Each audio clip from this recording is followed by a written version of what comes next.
পাটুরিয়ায় ডুবে যাওয়া যানবাহন উদ্ধারে চলছে অভিযান। কাজ করছেন ফায়ার সার্ভিস ও নৌবাহিনীর ডুবুরিরা। ফেরি তুলতে প্রত্যয়ের অপেক্ষা। আমি অনেক ডাকাডাকি বললাম, অনেক লোকজন দেখলাম যে ফেরিতে পানি উঠতেছে। আমি তখন তাকিয়ে দেখি যে আস্তে আস্তে ফেরিটা কাজ হচ্ছে। এক সাইড পড়ে গেছে, পড়ে যাওয়ার পরে আমরা ওইভাবে হুড়ে বেরোয় গেছি। সেনাবাহিনীর আধুনিকায়নে কাজ করছে সরকার, জানালেন প্রধানমন্ত্রী। 10টি ইউনিটকে ন্যাশনাল স্ট্যান্ডার্ড প্রদান। নির্বাচন কতটা অংশগ্রহণমূলক, প্রতিদ্বন্দ্বিতাপূর্ণ ও গ্রহণযোগ্য হবে সেদিকে নজর রাখবে যুক্তরাজ্য, ডিক্যাপটকে বললেন হাইকমিশনার। পরীক্ষা শুরুর 1 মাসের মধ্যেই এসএসসির ফল ঘোষণার প্রস্তুতি। পরীক্ষার্থীর সঙ্গে কেন্দ্রে একজনের বেশি অভিভাবক না যাওয়ার আহ্বান।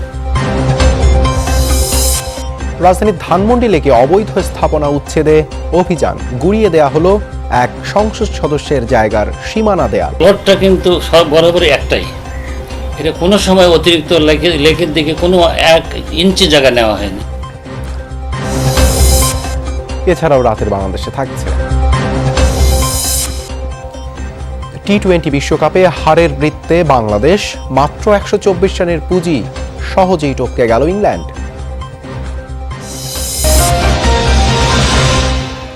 এতক্ষণ শিরোনাম দেখছিলেন, এবারে বিস্তারিত। মানিকগঞ্জের পাটুরিয়া ঘাটে 14টি ট্রাক ও 14টি মোটর সাইকেল নিয়ে ডুবে যাওয়া ফেরি উদ্ধারে তৎপরতা চলছে। ফায়ার সার্ভিসের পাশাপাশি কাজে নেমেছে বিআইডব্লিউটিএ। যোগ দিয়েছে উদ্ধারকারী জাহাজ হামজা, অপর জাহাজ প্রত্যয় এরই মধ্যে ঘটনাস্থলের উদ্দেশ্যে রওনা দিয়েছে। হতাহত বা প্রাণহানির কোনো খবর এখনো পাওয়া যায়নি। ঘটনা তদন্তে আলাদা 2টি কমিটি গঠন করেছে বিআইডব্লিউটিএ এবং স্থানীয় প্রশাসন।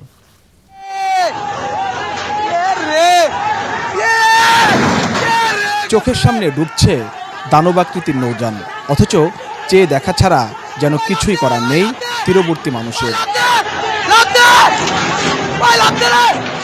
সকালে 17টি ট্রাক ও 14টি মোটরসাইকেল নিয়ে দৌলতদিয়া থেকে ছেড়ে আসা রোরো ফেরি আমানত শাহ পাটুরিয়ায় 5 নম্বর ঘাটে নোঙর করে।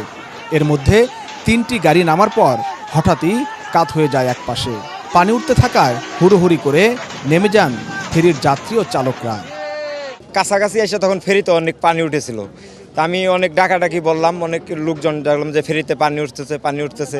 আমি তখন তাকিয়ে দেখি যে আস্তে আস্তে ফেরিটা কাজ হচ্ছে। ফেরির যত গাড়ি ছিল সব কাইতে পইরা ভাসতে চলে অপর প্রান্তে চলে গেল। সবগুলো গাড়ি নামতে না পারায় অর্ধ নিমজ্জিত হয়ে আছে ফেরিটি। উদ্ধার তৎপরতা চালাচ্ছে ফায়ার সার্ভিস ও বিআইডব্লিউটিএ। যোগ দিয়েছে উদ্ধারকারী জাহাজ হামজা। মোট 5টা ইউনিট এখানে আমাদের কাজ করছে। মোট এই 9 জন ডুবুরি এই সার্বক্ষণিকভাবে তারা মূলত এখন সার্চ করছে, এবং কোনো কারণে হয়তো এই ব্যালেন্স ট্যাঙ্কটা লিক করে হয়তো পানি ঢুকে গেছে, ঢোকার ফলেই আপনার ইমব্যালেন্সে সে ডুবে গেছে। এ ঘটনায় নৌপরিবহন মন্ত্রণালয় ও স্থানীয় প্রশাসন আলাদা 2টি তদন্ত কমিটি গঠন করেছে। বিআইডব্লিউটিসি চেয়ারম্যান জানালেন, মেয়াদোত্তীর্ণ ছিল ফেরিটি, সেটি সংস্কার করে এতদিন চলছিল। একটা সেফটি ফার্স্ট কাজ হলো যে কোনো লোক আটকা পড়ে আছে কিনা ভিতরে। তো আমাদের ডুবুরি দল আছে, আমাদের নিজস্ব ডুবুরি দল আছে, তারা সকাল থেকে কাজ করেছে, তারা ডাইভ করেছে। বিআইডব্লিউটিএ, টিসি, আপনার আরও আপনার বুয়েটের একজন ইঞ্জিনিয়ার থাকবেন, নৌ অধিদপ্তরের প্রতিনিধি থাকবেন। ওনারা তদন্ত করে যা পান, যে দোষী তাকে উপযুক্ত শাস্তি আমরা দিব। ফেরিডুবির ঘটনায় যাত্রীদের মাঝে ছড়িয়ে পড়ে আতঙ্ক। BM Khorshed, Jamuna news, Manikganj. গেল 13 বছরে বাংলাদেশ সশস্ত্র বাহিনী যথেষ্ট শক্তিশালী ও অগ্রসর হয়েছে বলে জানিয়েছেন প্রধানমন্ত্রী শেখ হাসিনা। সার্বভৌমত্ব রক্ষায় যে কোনো প্রয়োজনে সেনাবাহিনী সর্বোচ্চ ত্যাগ স্বীকারে প্রস্তুত থাকবে বলেও আশা করেন তিনি।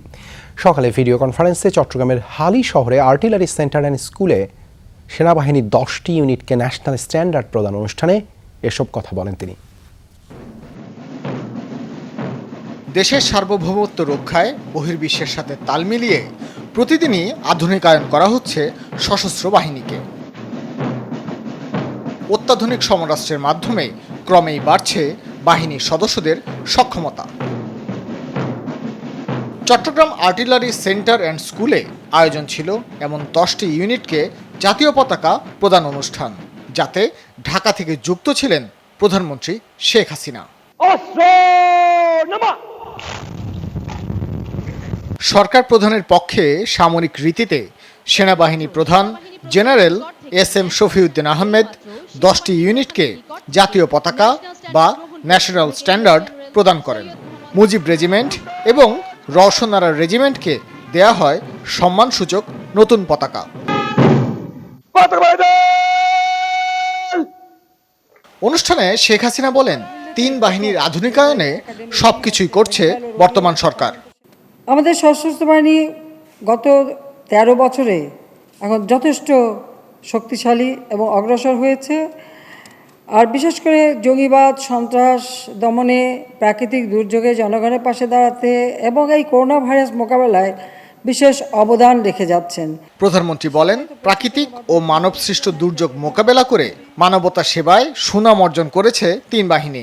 মহান মুক্তিযুদ্ধে যে বীরত্বের সাথে আমাদের মুক্তিযোদ্ধারা যুদ্ধ করে আমাদের বিজয় অর্জন করেছিল, সে কথাটা চিরদিন মনে রাখতে হবে যে আমরা বিজয়ী জাতি, মাথা উঁচু করে বিশ্ব দরবারে আমরা চলব। সার্বভৌমত্ব রক্ষা সহ জাতীয় প্রয়োজনে সেনাবাহিনী সবসময় প্রস্তুত থাকবে, এমনই আশা প্রকাশ করেন সরকার প্রধান। সেনাবাহিনী সর্বোচ্চ ত্যাগ স্বীকারে সদা প্রস্তুত থাকবে। ভাস্কর ভাদুরী, যমুনা নিউজ, ঢাকা। সিরাজগঞ্জে বিএনপি, আওয়ামী লীগ ও পুলিশের মধ্যে ত্রিমুখী সংঘর্ষ হয়েছে। যুবদলের প্রতিষ্ঠা বার্ষিকীর অনুষ্ঠানকে ঘিরে এই ঘটনায় 3 পুলিশ সদস্য সহ আহত হয়েছেন অন্তত 15 জন। যুবদল নেতাদের অভিযোগ, তাদের শান্তিপূর্ণ কর্মসূচিতে হামলা চালায় পুলিশ এবং আওয়ামী লীগ ও সহযোগী সংগঠনের নেতাকর্মীরা। তবে পুলিশের দাবি, বিনা উস্কানিতে যুবদল কর্মীরা আইন শৃঙ্খলা রক্ষা বাহিনীর সদস্যদের উপর চড়াও হয়। দুপুরে হঠাৎই উত্তপ্ত হয়ে ওঠে সিরাজগঞ্জ শহরের ইবি রোড এলাকা। বিএনপি, আওয়ামী লীগ ও পুলিশের মধ্যে ত্রিমুখী সংঘর্ষে রণক্ষেত্রে পরিণত হয় ইবি রোড সহ আশেপাশের এলাকা। প্রতিষ্ঠাবার্ষিকী উপলক্ষে জেলা বিএনপি কার্যালয়ের সামনের সড়কে আলোচনা সভার আয়োজন করে যুবদল। এক পর্যায়ে পুলিশ রাস্তা থেকে সরে যেতে বললে উত্তেজনা ছড়িয়ে পড়ে। শুরু হয় ধাওয়া পাল্টা ধাওয়া ও ইটপাটকেল নিক্ষেপ। যুবদল নেতাকর্মীদের অভিযোগ, এক পর্যায়ে তাদের উপর হামলা চালায় স্থানীয় আওয়ামী লীগ নেতাকর্মীরা। পরিস্থিতি নিয়ন্ত্রণে রাবার বুলেট ও টিয়ার শেল ছোড়ে পুলিশ। আহত হন 3 পুলিশ সদস্য সহ অন্তত 15 জন। পুলিশ যেভাবে বলেছে, যেভাবে রুল দিয়েছে, আমরা সেভাবে প্রোগ্রাম করছিলাম। আমরা পার্টি অফিসের সামনে আমরা প্রোগ্রাম করতেছিলাম। এই পুলিশ এসে আমাদের ব্যানারটা ছিনিয়ে নেয়। ব্যানার ছিনিয়ে নেওয়ার সাথে সাথে আমাদের উপর লাঠিচার্জ করে এবং টিয়ার শেল এবং রাবার বুলেট নিক্ষেপ করে। ছাত্রলীগ, যুবলীগ এবং স্বেচ্ছাসেবক লীগ পুলিশের সাথে সাথে আমাদের উপর হামলা করেছে। তবে হামলার অভিযোগ অস্বীকার করেছেন জেলা আওয়ামী লীগের ভারপ্রাপ্ত সভাপতি। আওয়ামী লীগ তো যাওয়ার পোস্টে এসে না, ছাত্রলীগ, যুবলীগ যাওয়ার পোস্ট আছে, তাদের প্রতিষ্ঠা বার্ষিকী তারা করবে। পুলিশে আক্রমণ করছে, পুলিশ তখন পুলিশের সাথে ঘটনা করছে। আওয়ামী লীগ, ছাত্রলীগ, যুবলীগ এরা কেউ জানে, এটা বিএনপির অভ্যাস। এটা ওরা অপকর্ম করবে, তাদের নাম কুলানোর জন্য তারা পুলিশের সাথে এই ক্লাসটা করছে।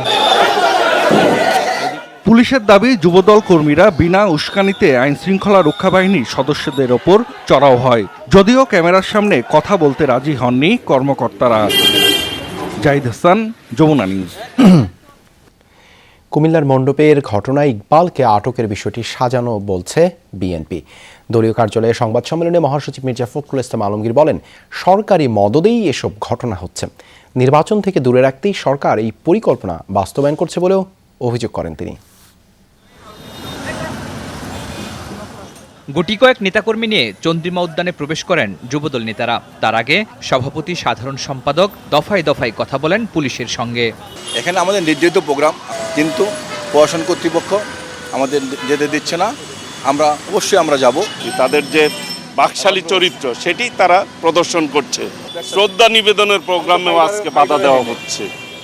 পরে স্থায়ী কমিটির সদস্য মির্জা আব্বাসের নেতৃত্বে শ্রদ্ধা জানান বিএনপি প্রতিষ্ঠাতার সমাধিতে। দোয়া ও মোনাজাত শেষে কথা বলেন সাংবাদিকদের সঙ্গে। বাংলাদেশের সাম্প্রদায়িক দাঙ্গা নয়, বাংলাদেশের রাজনৈতিক উদ্দেশ্যপ্রণীতভাবে এই দাঙ্গা লাগানোর চেষ্টা করা হচ্ছে, বিএনপি কমিটি জড়ানোর চেষ্টা করা হচ্ছে। বাংলাদেশের নির্বাচন আসতেছে, সেই নির্বাচনকেও একটা প্রভাব ফেলায় এই ঘটনা সৃষ্টির মাধ্যমে। দলীয় কার্যালয়ে সংবাদ সম্মেলনে একই অভিযোগ করেন বিএনপি মহাসচিব। বলেন, নির্বাচন থেকে দূরে রাখতে ও প্রকৃত অপরাধীদের বাঁচাতে বিএনপি নেতাকর্মীদের নামে মামলা দিচ্ছে সরকার। রংপুরে যে ঘটনা ঘটেছে পীরগঞ্জে, এটাতে একেবারে ছাত্রলীগের নেতা সৈকত, রেজাউল, রোকেয়া বিশ্ববিদ্যালয়ের তারা ছাত্রলীগের নেতা, তারাই এই ঘটনার সূত্রপাত ঘটিয়েছে। তো তারা সূত্রপাত ঘটালো, এরপরে দেখা গেল যাদেরকে মামলা দিয়েছে সেই মামলাগুলোর মধ্যে অনেক আপনার বিএনপি নেতাকর্মীদেরও নাম দিয়ে দিয়েছে। এই মামলাগুলো করার একমাত্র উদ্দেশ্য হচ্ছে যে বিএনপিকে আপনার হয়রানি করা, তাদেরকে রাজনীতি থেকে দূরে সরার চেষ্টা করা। কুমিল্লার পূজামণ্ডপে পবিত্র কোরআন রাখার অভিযোগে রিমান্ডে জিজ্ঞাসাবাদ করা হচ্ছে ইকবালকে। স্বরাষ্ট্রমন্ত্রী নিশ্চিত করেন, মানসিক ভারসাম্যহীন ইকবালই এ ঘটনা ঘটিয়েছে। বিএনপি বলছে ইকবালকে আটকের ঘটনা বিশ্বাসযোগ্য নয়। পাগল ইকবাল বলে একজনকে সাজিয়েছে, তাকে বলা হচ্ছে যে সে নাকি আপনার কোরআন শরীফ নিয়ে আপনার মণ্ডপে রেখেছে, যেগুলো আপনার কোনো মতেই বিশ্বাসযোগ্য নয়। এটা অত্যন্ত পরিকল্পিত ঘটনা এবং পরিকল্পনাটা করেছে আপনার সরকার। আমি প্রথম দিনই বলেছি সরকার এজেন্সিগুলো এই পরিকল্পনা করেছে। এই ঘটনাগুলোর পেছনে সরকারের প্রত্যক্ষ মদত আছে। বিএনপি মহাসচিবের অভিযোগ, নানা সংকট থেকে দৃষ্টি সরাতে সরকারি মদদে সংঘাত সহিংসতা হচ্ছে। সংবাদ সম্মেলনে বিএনপি মহাসচিব আরও বলেন যে ক্ষমতায় টিকে থাকতে দেশে বিভাজন তৈরি করছে সরকার, নষ্ট করছে দীর্ঘদিনের সাম্প্রদায়িক সম্প্রীতি। শরীফুল ইসলাম খান, যমুনা নিউজ, ঢাকা। বিএনপির পৃষ্ঠপোষকতায় চলা সাম্প্রদায়িক অপশক্তির বিরুদ্ধে রুখে দাঁড়াতে ব্যবসায়ীদের প্রতি আহ্বান জানিয়েছেন আওয়ামী লীগ সাধারণ সম্পাদক ওবায়দুল কাদের। এই অপশক্তি আবারও আগুন সন্ত্রাসের পরিকল্পনা করছে বলেও দাবি করেন তিনি। করোনাকালীন সময়ে শিল্প ও বাণিজ্য বিষয়ক উন্নয়নে প্রধানমন্ত্রী শেখ হাসিনার ভূমিকা বিষয়ক এক আলোচনা সভার আয়োজন করে আওয়ামী লীগের শিল্প ও বাণিজ্য উপকমিটি। নতুনভাবে জীবনী শক্তি সঞ্চার করা হলো। সভায় আলোচকেরা বলেন, শেখ হাসিনার দূরদর্শী নেতৃত্বের কারণেই মহামারীর মাঝেও বাংলাদেশের অর্থনীতি শক্তিশালী অবস্থানে আছে। আজকের পোশাক শিল্পের বাজার অর্ডার আমাদের দেশে কিন্তু যথেষ্ট পরিমাণ, যেটা সর্বকালের রেকর্ড ব্রেক করতে চলেছে। এই সব কিছুই কিন্তু তারই দৃষ্টিভঙ্গি। অনুষ্ঠানে ওবায়দুল কাদের বলেন, বাংলাদেশ উন্নতির পথে এগিয়ে চললেও সাম্প্রদায়িক অপশক্তি এর বিরুদ্ধে ষড়যন্ত্র করছে। এই বিষয়ে ব্যবসায়ী নেতৃবৃন্দকে সজাগ থাকার আহ্বান জানান তিনি। তারা আবারও ককটেল আর পেট্রোল বোমার ব্যবহার নিয়ে ভাবছে, ছক কাটছে, নীল নকশা করছে। ব্যবসা বাণিজ্য যদি করতে চান, এই সাম্প্রদায়িক অপশক্তিকে রুখতে হবে। আপনাদেরও ঐক্যবদ্ধ হতে হবে। এই সাম্প্রদায়িক অপশক্তি আমাদের উন্নয়নের শত্রু, আমাদের অর্জনের শত্রু, আমাদের ব্যবসা বাণিজ্যের শত্রু, আমাদের শিল্প বিকাশের শত্রু। এ সময় ইউনিয়ন পরিষদ নির্বাচন প্রসঙ্গেও কথা বলেন আওয়ামী লীগ সাধারণ সম্পাদক। মনোনয়ন পাওয়া নিয়ে তৃণমূল কর্মীদের আচরণে হতাশা প্রকাশ করেন তিনি। ইউনিয়ন পরিষদ নির্বাচন কি যে দুর্বিষহ অবস্থা, যার সাথে তার বনে না তাকে বলে রাজাকারের ছেলে। এ রাজাকারের ছেলে কত, অথবা রাজাকারের নাতি। এইসব অভিযোগ ডেইলি স্তূপ হয়ে গেছে অভিযোগের পার্টি অফিসে। আমরা অনুসন্ধান করি প্রকৃত লোকদেরই দেওয়ার চেষ্টা করি। এর মধ্যে কিছু ভুল হয় না তা তো নয়। অনুষ্ঠানে সড়ক ও সেতু মন্ত্রী জানান, আগামী জুনের মাঝেই উদ্বোধন হবে স্বপ্নের পদ্মা সেতু। ভাস্কর ভাদুরী, যমুনা নিউজ, ঢাকা। ব্রিটেনে বসে সামাজিক মাধ্যমে বাংলাদেশ নিয়ে যারা বিদ্বেষ ছড়াচ্ছে তদন্ত করে তাদের বিরুদ্ধে ব্যবস্থা নেবে দেশটির সরকার, এমন আশ্বাস দিয়ে British high commissioner Robert Dickson বলছেন, বাংলাদেশের নির্বাচন পদ্ধতি নিয়ে কথা বলার এখতিয়ার বিদেশিদের নেই, তবে ভোটের গতি প্রকৃতি তারা গভীরভাবে পর্যবেক্ষণ করবে বলে জানান তিনি। কূটনৈতিক রিপোর্টারদের আয়োজন ডিক্যাপটকের অতিথি ব্রিটিশ হাইকমিশনার রবার্ট ডিকসন।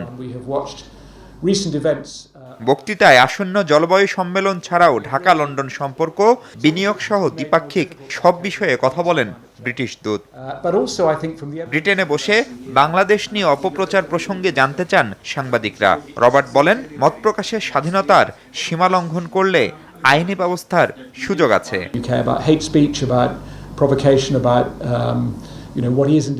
মত প্রকাশের স্বাধীনতা সবার আছে, কিন্তু সেটিরও সীমারেখা আছে। এর নামে কেউ উস্কানি, ঘৃণা বা বিদ্বেষ ছড়ালে আমাদের আইন শৃঙ্খলা বাহিনী তা তদন্ত করবে এবং তাদের বিরুদ্ধে ব্যবস্থা নেওয়া হবে।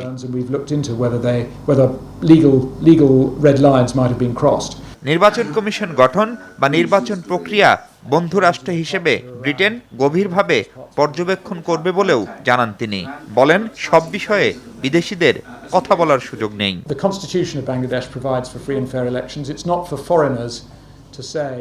বাংলাদেশের সংবিধানে নির্ধারিত আছে কিভাবে নির্বাচন হবে, এটি নিয়ে বিদেশিদের কিছু বলার সুযোগ নেই। তবে বন্ধু হিসেবে নির্বাচন কতটা অংশগ্রহণমূলক, প্রতিদ্বন্দ্বিতাপূর্ণ, সুষ্ঠু ও গ্রহণযোগ্য হবে সেদিকে আমাদের নজর থাকবে। 2.5 বছর চেষ্টা করেও নানা জটিলতায় ব্রিটেনের 9টি বিশ্ববিদ্যালয় বাংলাদেশে শাখা খুলতে পারেনি বলেও জানান তিনি। বিশ্ববিদ্যালয় মঞ্জুরি কমিশনের সাথে আলোচনা চলছে। শিক্ষামন্ত্রী, উপমন্ত্রীর সাথেও কথা বলেছি। আশা করছি দ্রুত এগুলো চালু হবে। রোহিঙ্গা সংকট সমাধানে নিরাপত্তা পরিষদের আন্তরিকতার পাশাপাশি আঞ্চলিক জোট আসিয়ানও যাতে সক্রিয় হয়, যুক্তরাজ্য সে চেষ্টাও চালাবে বলে জানান Robert Dickson. Mahfuz Mishu, Jamuna news, Dhaka. 14 November থেকে শুরু হবে এসএসসি ও সমমানের পরীক্ষা। করোনার কারণে মৌলিক বিষয় বাদে শুধু গ্রুপ ভিত্তিক বিষয়গুলোর পরীক্ষা হবে জানিয়েছেন শিক্ষামন্ত্রী ডাক্তার দীপুমণি। বলেছেন, সংক্ষিপ্ত প্রশ্নপত্রেও ও সময়ে অনুষ্ঠিত হবে এবারের পরীক্ষা। প্রশ্ন ফাঁসের গুজব ঠেকাতে নেওয়া হয়েছে সব ধরনের পদক্ষেপ। করোনা সংক্রমণ কমে আসায় ঘোষণা করা হলো এবছরের এসএসসি ও সমমানের পরীক্ষার সময়সূচি। এবারের পরীক্ষায় 9টি সাধারণ বোর্ডে পরীক্ষার্থীর সংখ্যা 22,27,113 জন। গত বছরের তুলনায় এবার 1,89,334 জন বেশি। দুপুরে সচিবালয়ে বৈঠকের পর শিক্ষামন্ত্রী জানান, 14 নভেম্বর থেকে শুরু হবে এসএসসি ও সমমান পরীক্ষা। দূরত্ব নিশ্চিত করতে ভিন্ন ভিন্ন সময়ে নেওয়া হবে পরীক্ষা। পরীক্ষার্থীদের সঙ্গে অভিভাবকদের যদি না আসা যায় তাহলেই ভালো, যদি আসতেই হয় যেন একজনের বেশি না আসেন এবং তারাও যেন কেন্দ্রের বাইরে ভিড় না করেন। প্রশ্ন ফাঁসের গুজব বন্ধে সরকার সতর্ক আছে বলে জানান মন্ত্রী। যারাই এই ধরনের কোনো গুজবের সঙ্গে জড়িত থাকে কিংবা প্রশ্ন ফাঁসের চেষ্টার সঙ্গে যদি কেউ জড়িত থাকে, তাদেরকে ধরার ব্যাপারে আমাদের সমস্ত গোয়েন্দা সংস্থাগুলো তীক্ষ্ণ নজরদারি এখন থেকেই শুরু করেছে এবং কেউ যদি কোনোভাবে জড়িত আছেন ধরা যায় তাহলে তাদের বিরুদ্ধে কঠিন ব্যবস্থা গ্রহণ করা হবে। শিক্ষামন্ত্রী জানান, কেন্দ্র সচিব ছাড়া অন্য কেউ ইলেকট্রনিক ডিভাইস নিয়ে হলে প্রবেশ করতে পারবেন না। 8 থেকে 25 নভেম্বর পর্যন্ত কোচিং সেন্টারগুলো বন্ধ থাকবে বলে জানান শিক্ষামন্ত্রী। তবে সব বিষয়ে পরীক্ষা না হবার কারণে ব্যয় কমে যাওয়ায় ফর্ম পূরণে আদায় করা বাড়তি অর্থ ফেরত দেওয়ার নির্দেশও দেওয়া হয়েছে বলে জানান মন্ত্রী। শাকিল হাসান, যমুনা নিউজ, ঢাকা। দেশে করোনায় গত 24 ঘন্টায় প্রাণ হারিয়েছেন আরও 7 জন। মোট মৃত্যু 27,841 জন, নতুন করে শনাক্ত 306 জন। পরীক্ষার অনুপাতে শনাক্তের হার 1.53%। নমুনা পরীক্ষা হয়েছে 19,951টি। এ পর্যন্ত শনাক্ত 15,68,563 জন। 24 ঘন্টায় সুস্থ হয়েছেন 288 জন। মোট সুস্থ 15,32,468 জন। মৃত 7 জনের মধ্যে পুরুষ 3 ও নারী 4 জন। বিভাগ ভিত্তিক প্রাণহানি হিসেবে ঢাকায় 3 জন, খুলনায় 2 জন, চট্টগ্রামে 1 জন, রাজশাহীতে 1 জন করে মারা গেছেন। প্রধানমন্ত্রী শেখ হাসিনার জন্মদিন উপলক্ষে কাল সারা দেশে গণটিকার দ্বিতীয় ডোজ দেয়া হবে জানিয়েছেন টিকা কমিটির সদস্য সচিব ডাক্তার মোহাম্মদ শামসুল হক। দুপুরে ভার্চুয়াল ব্রিফিংয়ে তিনি আরও জানান, সকাল 9টা থেকে দুপুর 3টা পর্যন্ত চলবে টিকাদান কার্যক্রম। দ্বিতীয় ডোজের ভ্যাকসিন এরই মধ্যে সারা দেশে পাঠিয়ে দেওয়া হয়েছে। বলেন, যারা গত 28 সেপ্টেম্বর প্রথম ডোজ নিয়েছিলেন শুধু তারাই পাবেন দ্বিতীয় ডোজ। কেন্দ্র পরিবর্তন করে কেউ ভ্যাকসিন নিতে পারবেন না। ধানমন্ডি লেকপাড়ে অবৈধ স্থাপনা উচ্ছেদে অভিযান চালিয়েছে ঢাকা দক্ষিণ সিটি কর্পোরেশন। এ সময় এক সংসদ সদস্যের বাড়ির সীমানা প্রাচীর অবৈধভাবে ভেঙে দেওয়ার অভিযোগ ওঠে। তবে কর্মকর্তারা বলছেন, নিয়ম মেনেই ভাঙা হয়েছে। জায়গাটির মালিক সিটি কর্পোরেশনই। বর্জ্য ব্যবস্থাপনা ও সৌন্দর্য বর্ধনের অংশ হিসেবে রাজধানীর লেকগুলোর অবৈধ স্থাপনা উচ্ছেদ কার্যক্রম হাতে নিয়েছে দক্ষিণ সিটি কর্পোরেশন। তার অংশ হিসেবে বিকেলে ধানমন্ডি 27-এর আশপাশে অভিযান চালায় ডিএসসিসি। অভিযানের সময় একটি স্থাপনা নিয়ে বিতর্কের সৃষ্টি হয়। দেয়াল ভেঙে প্রায় 2 কাঠা জায়গা খালি করা হয়। সিটি কর্পোরেশনের মতে জায়গাটি তাদের। লেকের পাশে রাস্তা দখল করে যে স্থাপনা তৈরি করা হয়েছে সেইটা আমাদের ম্যাজিস্ট্রেটরা ভাঙতেছে। লেকের পারে রাস্তা দখল করে বাড়িঘর আছে, সেখানে ওরা নোটিশ দেওয়ার প্রয়োজন মনে করে নাই সিটি কর্পোরেশন। কিন্তু ভবন মালিক আওয়ামী লীগের সংসদ সদস্য ডিএসসিসির সাথে দ্বিমত পোষণ করেন। বলেন, প্রায় 17 কাঠার এই জায়গাটি কেনা হয়েছে 1958 সালে গণপূর্ত অধিদপ্তর থেকে। মূল নকশায়ও আছে এই প্লটটি, 61 বছর ধরে, যার কোনো পরিবর্তন হয়নি। প্লটটা কিন্তু সব বরাবরই একটাই, এটা কোনো সময় অতিরিক্ত লেকের দিকে কোনো 1 ইঞ্চি জায়গা নেওয়া হয়নি। সিটি কর্পোরেশন জায়গা নেই, পিডব্লিউডি জায়গায় এসে ভাঙবে, এটা তো আমার কাছে মনে হয় যে এটা কোনো নিয়ম মাফিক হয়নি। আমি আইনের মাধ্যমে যাব এইসব ব্যাপারে, আমি নিয়ম মাফিক, আমার তো 20 জন আছে আমরা এখন, আমি তো একক মালিক না। যদিও দক্ষিণ সিটির প্রধান সম্পত্তি কর্মকর্তা বলেন, এমন কিছু হলে সমস্যা সমাধানের জন্য আবেদন করতে হবে। অ্যালটমেন্ট থাকলে কাগজপত্র নিয়ে আসুক, অসুবিধা নাই। কতটুকু জমিতে আছে সিটি কর্পোরেশনে জমা দিই। লাভলি বিথি, যমুনা নিউজ, ঢাকা। এটা একটা দেখাচ্ছি। ঢাকার ধামরাইয়ে সোমভাগ ইউনিয়নের স্বতন্ত্র প্রার্থীর উপর হামলার অভিযোগ উঠেছে। এ সময় অন্তত 5 জন আহত হয়েছে। হামলার শিকার প্রার্থী আওলাদ হোসেনের দাবি, রাতে বানেশ্বর এলাকায় প্রচারণা চালাতে যাচ্ছিলেন তিনি। এ সময় প্রতিপক্ষের লোকজন তাদের হামলা চালায় বলে অভিযোগ করেন তিনি। আহতদের উপজেলা স্বাস্থ্য কমপ্লেক্সে ভর্তি করা হয়েছে। এই খবর ছড়িয়ে পড়লে 2 সমর্থকের মাঝে উত্তেজনা দেখা দেয়। পরে পুলিশ গিয়ে পরিস্থিতি নিয়ন্ত্রণে আনে।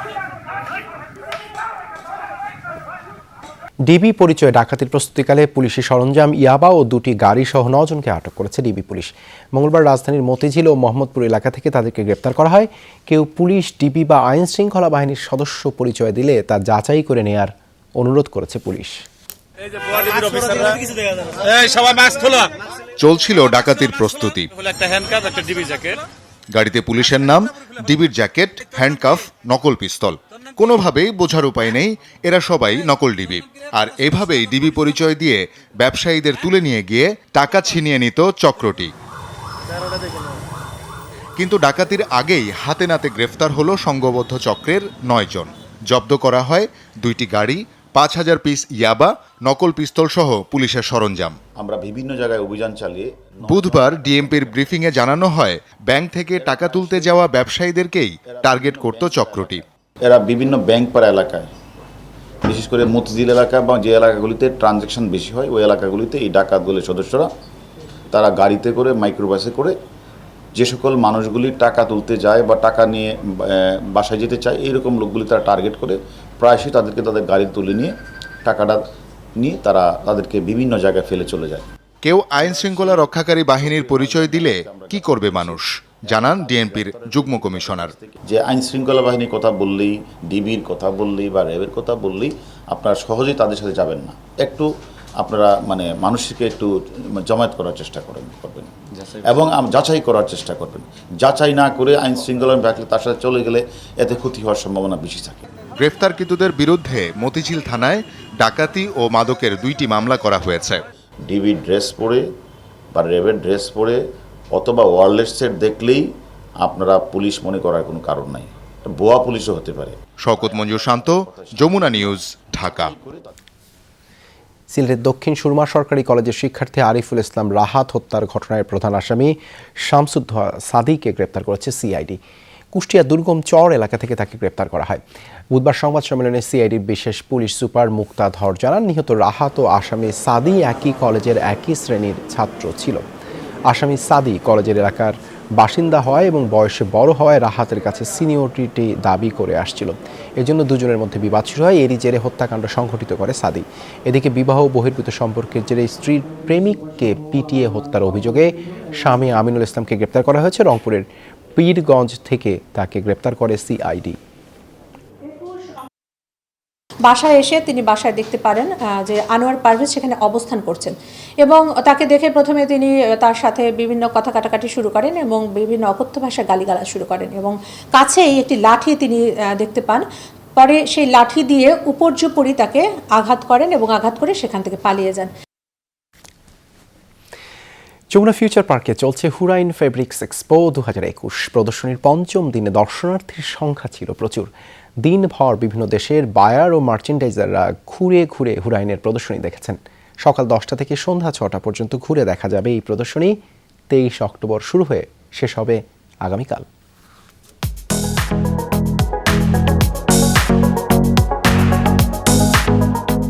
যমুনা ফিউচার পার্কে লেভেল 7-এ চলছে হুরাইন ফেব্রিক্স এক্সপো। এটি স্থান পেয়েছে 180 ধরনের ফেব্রিক্স। প্রদর্শনীর পঞ্চম দিনেও বায়ার, মার্চেন্ডাইজার ও দর্শনার্থীদের ঠাসা ছিল প্রদর্শনীর প্রাঙ্গণ। ঘুরে ঘুরে দেখার পাশাপাশি বাছাই করেছেন পছন্দের ফেব্রিক। আমি অনেকগুলো ফ্যাব্রিক অলরেডি সিলেক্টও করেছি, যেগুলো আমি এখান থেকে আই হোপ যে আমরা স্টার্ট করতে পারবো নতুন করে। তাহলে আমাদের যেটা হবে যে আমরা দেশের উপরে ডিপেন্ড করতে পারবো। বাংলাদেশে আমাদের যত লোকাল মিল আছে সবাই এরকম আয়োজন করুক, যাতে করে আমরা ইন্সপায়ার হই।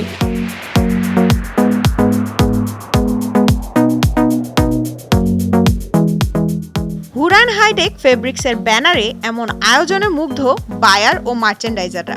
দেশীয় শিল্পের জন্য এটি আশা জাগানিয়া বলে মনে করছেন তারা। ফেব্রিকগুলো আমার নিতে হয় ফরেন কান্ট্রি থেকে নিতে হয়। হুরাইন ফেব্রিক এক্সপোতে এসে আমি খুবই ভালো লাগলো যে এখানে আমি ওই কোয়ালিটির ফেব্রিকগুলো দেখতেছি। প্রত্যেক সিজনের শুরুতেই করা হয়, তাহলে ডেফিনেটলি আমাদের গার্মেন্ট ম্যানুফ্যাকচারিং ইউনিটে যারা আছে তারা ডেফিনেটলি R&D টিমটা অনেক বেশি বেনিফিটেড হবে।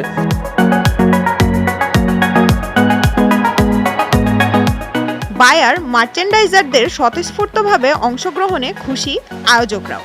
সময়ের চাহিদা মেটাতে নিত্য নতুন ফেব্রিক্স উদ্বোধনে গবেষণার উপর জোর দিচ্ছে যমুনা গ্রুপের প্রতিষ্ঠানটি। আমাদের যে product review that is really good. Even আমাদের যে প্রোডাক্টের ভ্যারাইটি সেটা বেসিক্যালি কম্পোজিশনের উপর বেস করে করা, এবং তারা এটাতে বেশি ফোকাস দিচ্ছে। দেশীয় শিল্পের প্রসারে এমন আয়োজন প্রতি বছরই করার দাবি আগতদের। লামিয়া তিথি, যমুনা নিউজ, ঢাকা। শিল্প সমৃদ্ধ দেশ বিনির্মাণে গুরুত্বপূর্ণ অবদান রেখেছে বেসরকারি খাত। পণ্য উৎপাদন, বৈদেশিক মুদ্রা অর্জন এবং কর্মসংস্থান সৃষ্টিতে অবদান রাখা এই খাতকে উৎসাহিত করতে চায় সরকার। সেই লক্ষ্যেই প্রবর্তিত হয়েছে বঙ্গবন্ধু শেখ মুজিব শিল্প পুরস্কার। বঙ্গবন্ধু শেখ মুজিবুর রহমানের জন্ম শতবার্ষিকী উপলক্ষে আগামীকাল দেয়া হচ্ছে এই পুরস্কার। 7টি ক্যাটাগরিতে পুরস্কার পাবেন 23 জন উদ্যোক্তা। শিল্প মন্ত্রণালয়ের এই সংক্রান্ত ব্রিফিংয়ে শিল্পমন্ত্রী বলেন, বঙ্গবন্ধু এই অঞ্চলের শিল্পায়নের বীজ বপন করেছিলেন। তার নানামুখী উদ্যোগের কারণে গ্রামে গঞ্জে হাজার হাজার শিল্প স্থাপিত হয়েছে। বলা হয়, এই পুরস্কার দেওয়ার মাধ্যমে সরকারের রূপকল্প 2021 ও রূপকল্প 2041 বাস্তবায়নে শিল্প খাত আরও উৎসাহিত হবে। বঙ্গবন্ধু শেখ মুজিব শিল্প পুরস্কার যেটা আমরা প্রবর্তন করেছি, এই প্রথম তারই জন্ম শতবার্ষিকীতে আমাদের এই যাত্রা শুরু হলো। আজকে কোভিডকালীন সময় আমাদের উন্নয়নের কিন্তু আজকে অগ্রযাত্রা ব্যাহত হয়নি, আমরা করেছি। গুলশানে এসি বিস্ফোরণ ও আগুনের ঘটনায় অন্তত 7 জন আহত হয়েছেন। এর মধ্যে একজনের শরীরের বেশিরভাগ অংশ পুড়ে গেছে। সকালে গুলশান 2 নম্বর এলাকায় এসি বিস্ফোরিত হয়ে একটি ভবনে আগুন লেগে যায়। এসির ভাঙা অংশ সড়কে ছড়িয়ে পড়লে এক রিকশা চালক ও 2 পথচারীও আহত হয়। মুহূর্তেই পুরো ভবন আগুন ছড়িয়ে পড়ে। প্রায় 1.5 ঘন্টার চেষ্টায় আগুন নিয়ন্ত্রণে আনে ফায়ার সার্ভিস।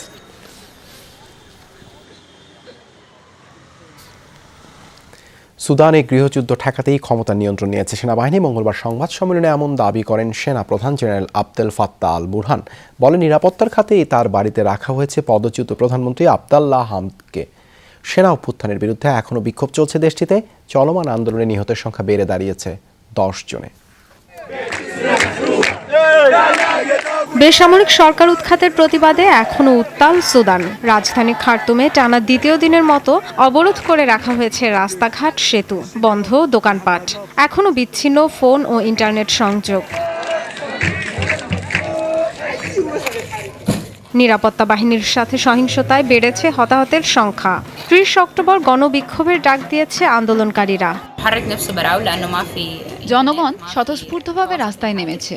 কোনো রাজনৈতিক বা পেশাজীবী সংগঠন এতে নেতৃত্ব দিচ্ছে না। জেনারেল বুরহানের বক্তব্য সন্তোষজনক নয়। আমরা বেসামরিক সরকার চাই, দাবি আদায়ে রাজপথেই থাকব। হামদক সরকারকে উৎখাতের পর মঙ্গলবার সংবাদ সম্মেলনে হাজির হন সেনাপ্রধান জেনারেল বুরহান। সাফাই দেন অভ্যুত্থানের পক্ষে। দাবি করেন, পরিস্থিতি নিয়ন্ত্রণেই জারি করা হয়েছে জরুরি অবস্থা। বাধ্য হয়ে গ্রেফতার করা হয়েছে রাজনৈতিক নেতাদের। গত সপ্তাহে পরিস্থিতি যেখানে পৌঁছেছে তাতে যে কোনো সময়ে দেশে গৃহযুদ্ধ হয়ে যেত। রাজনৈতিক দলগুলো জনগণকে উস্কানি দিচ্ছিল, তাই বাধ্য হয়ে অনেককে আটক করতে হয়েছে। ক্ষতির আশঙ্কায় প্রধানমন্ত্রীকে আমার বাড়িতে রাখা হয়েছে। তিনি সুস্থ ও নিরাপদে আছেন। অবশ্য হামদক ও তার স্ত্রীর সাথে কোনোভাবেই যোগাযোগ করা যাচ্ছে না বলে দাবি পরিবারের। মিয়ানমার, আফ্রিকা সহ বিভিন্ন দেশের অভ্যুত্থানকে মহামারী হিসেবে আখ্যা দিয়েছেন জাতিসংঘ মহাসচিব। এসব দেশের সরকারের বিরুদ্ধে ঐক্যবদ্ধ পদক্ষেপের আহ্বান জানিয়েছেন তিনি। সুদানের জনগণ স্পষ্টভাবে গণতন্ত্রের পক্ষে তাদের দাবি প্রকাশ করেছে। সামরিক নেতারা মনে করছেন তারা যা খুশি করতে পারেন, তাদের বিরুদ্ধে কোনো ব্যবস্থা নেওয়া হবে না। মিয়ানমার ও আফ্রিকার অনেক দেশেই আমরা এমন পরিস্থিতি দেখছি। সামরিক অভ্যুত্থানের মহামারী ঠেকাতে নিরাপত্তা পরিষদকে ঐক্যবদ্ধ পদক্ষেপ নিতে হবে। সোমবার অন্তর্বর্তী সরকার ভেঙে সুদানে জরুরি অবস্থা জারি করেন সেনাপ্রধান আবদেল ফাত্তাহ আল বুরহান। গ্রেফতার করা হয় প্রধানমন্ত্রী সহ মন্ত্রিসভার সদস্যদের। Dorothy Tasrin, Jamuna news.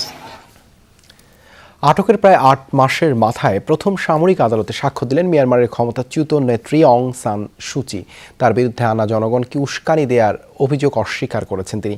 তবে সংবাদকর্মীদের প্রবেশের সুযোগ দেওয়া হয়নি নেপিদোর বিশেষ আদালতে। এমনকি সুচির আইনজীবীদেরও সংবাদ মাধ্যমে কথা বলার বিষয়ে নিষেধাজ্ঞা দেওয়া হয়েছে। নাম প্রকাশে অনিচ্ছুক সুচির পক্ষে একজন আইনজীবী জানান, সেনা অভ্যুত্থানের সমালোচনা করে দেয়া দুটি বিবৃতি নিয়ে নিজের বক্তব্য তুলে ধরেছেন সুচি। গত ফেব্রুয়ারিতে তার দলের পক্ষে প্রকাশিত ওই বিবৃতিতে আন্তর্জাতিক সংগঠনগুলোকে সামরিক সরকারের সাথে কাজ না করার আহ্বান জানানো হয়। মাদক মামলায় আবারও জামিন না মঞ্জুর হয়েছে শাহরুখ খানের ছেলে আরিয়ান খানের। বৃহস্পতিবার পর্যন্ত মুলতবি ঘোষণা করা হয়েছে মামলার কার্যক্রম। কয়েক দফা জামিন না মঞ্জুর হবার কারণে গত সপ্তাহে নিম্ন আদালতের রায়কে চ্যালেঞ্জ জানিয়ে উচ্চ আদালতের দ্বারস্থ হয় খান পরিবার। আরিয়ান খানের হোয়াটসঅ্যাপ চ্যাট ভুলভাবে ব্যাখ্যার দাবি তার আইনজীবী অমিত দেশাইয়ের। জানানো ওই চ্যাটিংয়ের সাথে ক্রুজের ঘটনার কোনো সম্পৃক্ততা নেই। এদিকে বুধবার একই মামলায় গ্রেপ্তারকৃত মনীষ রাজগারিয়া এবং অভিন শাহুর জামিন দেয় আদালত। গেল ৩ অক্টোবর গোয়াগামী প্রমোদতরি থেকে আরিয়ান সহ ৮ জনকে আটক করে ভারতের মাদক নিয়ন্ত্রক সংস্থা এনসিবি। এই ছিল রাতের বাংলাদেশে। এতক্ষণ আমাদের সাথে থাকার জন্য ধন্যবাদ।